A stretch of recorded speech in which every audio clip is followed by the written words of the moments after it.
Bismillahirrahmanirrahim. Assalamualaikum warahmatullahi wabarakatuh. Selamat pagi anak-anak. Bagaimana kabarnya hari ini?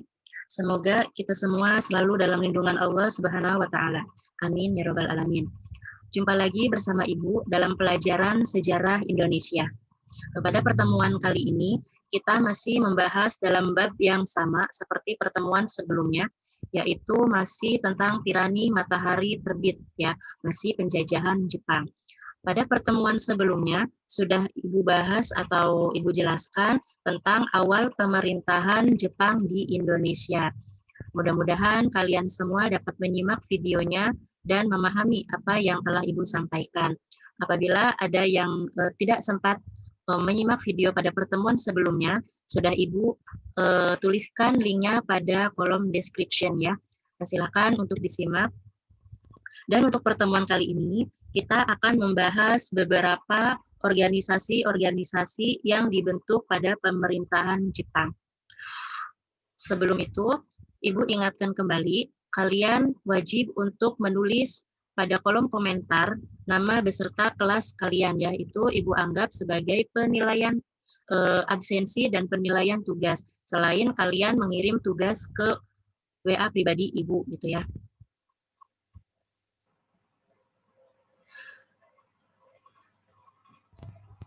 Ya.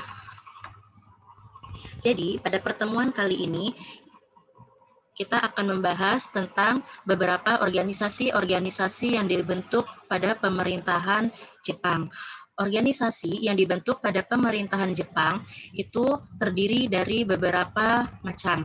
Yang pertama, ada organisasi yang dalam bidang sosial dan kemasyarakatan. Mohon maaf ya, videonya agak loading. Ya, yang pertama organisasi yang bersifat sosial dan kemasyarakatan. Lalu nanti ada organisasi yang bersifat militer dan organisasi yang bersifat semi militer. Nah, untuk yang pertama ada organisasi yang bersifat sosial kemasyarakatan. Ini terdiri dari beberapa poin. Ya, silakan kalian bisa pause terlebih dahulu videonya untuk dicatat.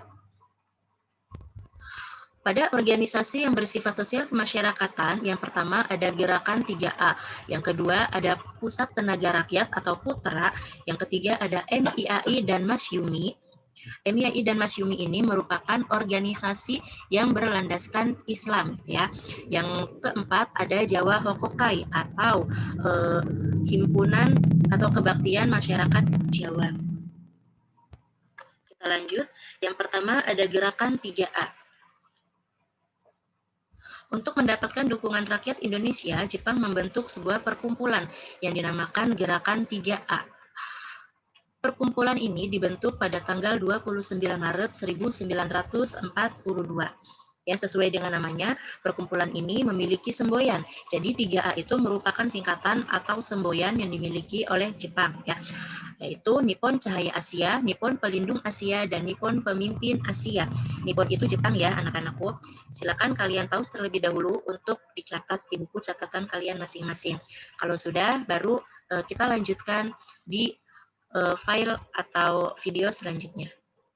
Mohon maaf, maksudnya di poin selanjutnya.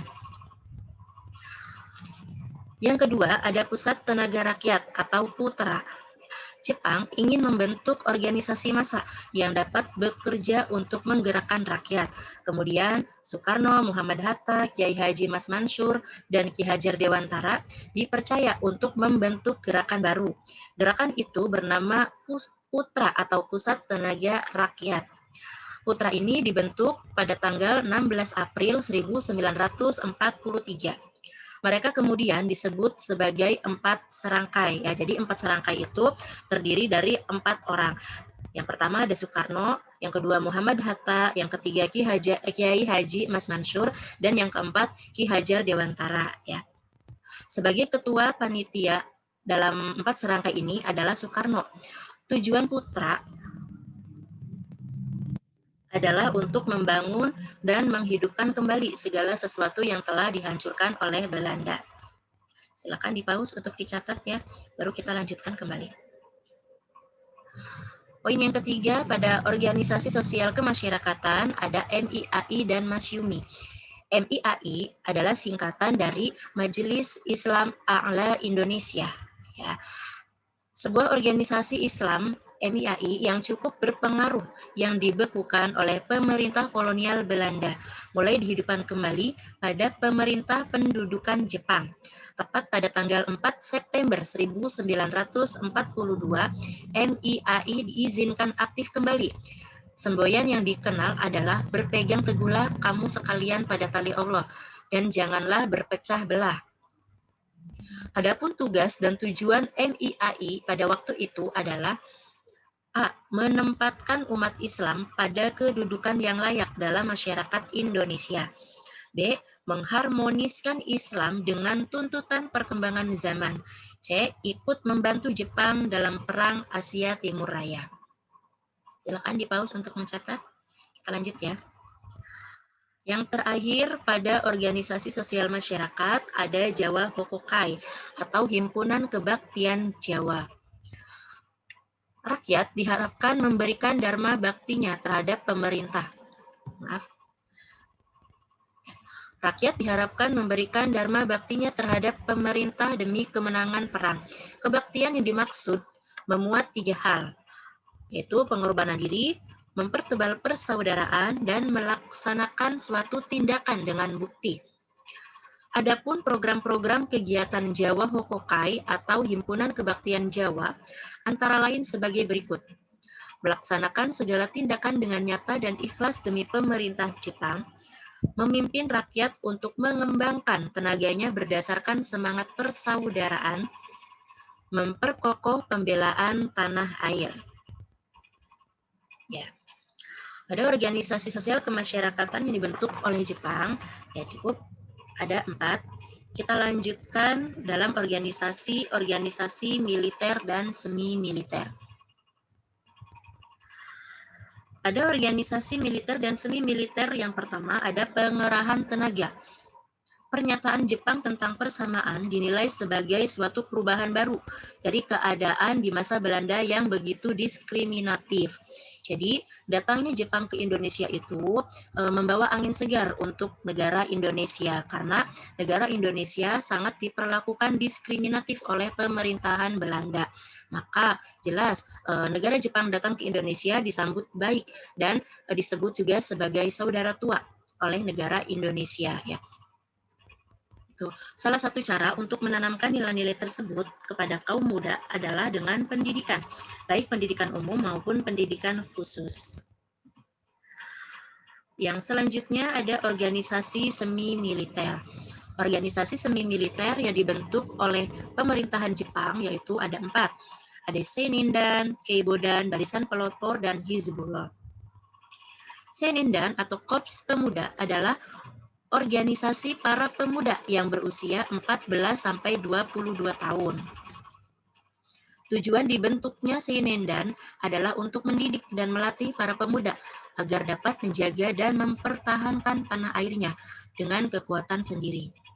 Selanjutnya, organisasi Keibodan atau Korps Kewaspadaan merupakan organisasi semi-militer yang anggotanya para pemuda yang berusia antara 25-35 tahun. Selanjutnya ada barisan pelopor, ya. Barisan pelopor ini berkembang di daerah perkotaan. Yang terakhir ada Hizbullah, ya. Oke, silakan di-pause untuk dicatat. Kalau sudah, kita lanjut kembali. Organisasi terakhir yang dibentuk oleh pemerintahan Jepang ada organisasi militer. Ya, organisasi militer yang dibentuk oleh pemerintahan Jepang itu ada 2. Ada Heiho dan Eta. Heiho atau pasukan pembantu adalah prajurit Indonesia yang langsung ditempatkan di dalam organisasi militer Jepang, baik angkatan darat maupun angkatan laut. Syarat-syarat untuk menjadi tentara Heiho antara lain ada 4 ya. Yang pertama, umur 18-25 tahun. Yang kedua, berbadan sehat. Yang ketiga, berkelakuan baik. Dan yang keempat, berpendidikan minimal sekolah dasar. Tujuan pembentukan Heiho adalah untuk membantu tentara Jepang. Yang terakhir, organisasi militer yang dibentuk oleh pemerintah Belanda adalah PETA. PETA merupakan pasukan pembela tanah air. Ya, PETA adalah organisasi militer yang secara resmi berdiri pada tanggal 3 Oktober 1943. Baiklah anak-anakku, untuk pertemuan kali ini cukup sampai di sini saja ya. Apabila ada pertanyaan, silakan bisa langsung japri ke Ibu. Ibu ingatkan kembali, jangan lupa selain menulis absensi pada WA, kalian juga diwajibkan untuk menulis absensi pada kolom komentar. Itu untuk menandakan atau sebagai bukti kalau kalian telah menyimak video yang Ibu share ini ya. Itu. Jangan lupa catatannya nanti dikirim ke WA Ibu ya, akan ada penilaian lain selain absensi. Oke, kalau tidak ada yang dipertanyakan untuk pertemuan kali ini, Ibu cukup sampai di sini ya. Mohon maaf apabila ada kesalahan dan masih banyak kekurangan. Mudah-mudahan pembelajaran kita hari ini bermanfaat dan semoga kita semua selalu sehat walafiat. Amin. Terima kasih. Sekian dari Ibu. Ya. Wassalamualaikum warahmatullahi wabarakatuh.